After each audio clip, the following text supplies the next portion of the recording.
Selamat pagi saudara, apa kabar Anda hari ini? Seperti biasa, Sapa Sumbaksel menyapa pagi hari Anda selama setengah jam ke depan dengan dialog menarik dengan narasumber kami. Dan langsung saja kita awali Sapa Sumbaksel hari ini bersama Sarobiansyah. Inilah Sapa Sumbaksel selengkapnya di Kompas TV, independen, terpercaya.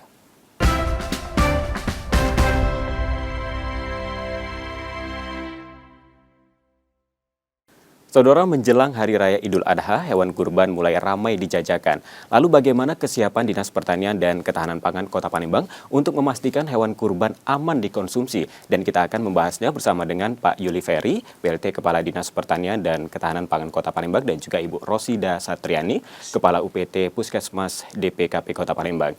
Baik, saya sapa terlebih dahulu nih, sudah hadir di studio Kompas TV Palembang, ada Pak Yuli. Selamat pagi, Pak. Selamat pagi, Assalamualaikum warahmatullahi wabarakatuh. Waalaikumsalam. Ini juga ada Ibu Rosdia ya? Rosdiana. Ibu Rosdiana. Saya panggil Ibu Ros saja ya. Oke, siap. Selamat pagi, Pak. Bu. Pagi. Apa kabar? Kak Ros kadang Oh, Kak dipanggil. Ros. Oke, siap. Lebih enak dipanggil Kak Ros ya. Iya. Oke, siap. Baik. Nah, ini mungkin saya ke Pak Yuli dulu, Pak ya. Ini bagaimana ini pantauan dari Dinas Pertanian dan Ketahanan Pangan Kota Palembang begitu terkait dengan pedagang hewan begitu, hewan kurban yang saat ini juga sudah mulai ramahkah begitu? Kami dari Dinas Pertanian Ketahanan Pangan Kota Palembang setiap saat selalu memantau penyakit hewan yang ada di masyarakat. Jadi kami apabila ada laporan dari masyarakat ataupun laporan dari penyuluh kami yang ada di lapangan, apabila ada penyakit yang sedang marak, itu seperti rabies ataupun penyakit kuku, penyakit mulut dan kuku, kami dari tim Dinas Pertanian Kota Palembang langsung terjun ke lapangan untuk melihat langsung gejala ataupun apa yang harus dilakukan dengan penyakit tersebut. Nah, saat ini sudah terlihat ramaikah pedagang yang sudah mulai menjajakan hewan kurban ini, Pak?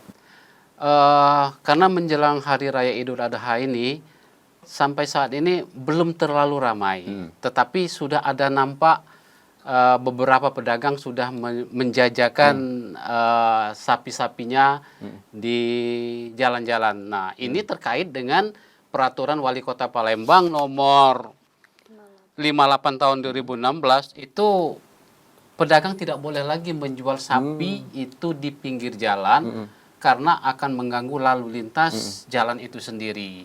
Jadi mereka boleh menjual sapi tapi sudah 100 meter paling tidak dari marka jalan. Nah, jadi mereka bisa berjualan dan tidak mengganggu aktivitas masyarakat yang lain. Baik. Artinya boleh berjualan tapi jangan sampai mengganggu ketertiban begitu. Ketertiban, ya. Baik.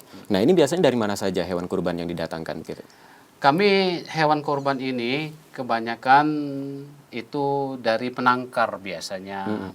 Penangkar ada, dia membeli sapi yang sudah umur 1 tahun misalnya, kemudian digemukkan dan kemudian baru dijual setelah umurnya mencukupi. Nah, ada juga yang langsung beli dari luar daerah, misalnya seperti dari Lampung, gitu kan, baru dijual ke masyarakat, gitu, Pak. Nah, jadi untuk ini kami juga bukan sapi saja, mungkin ada kambingnya di situ, kan, ada unta masuk.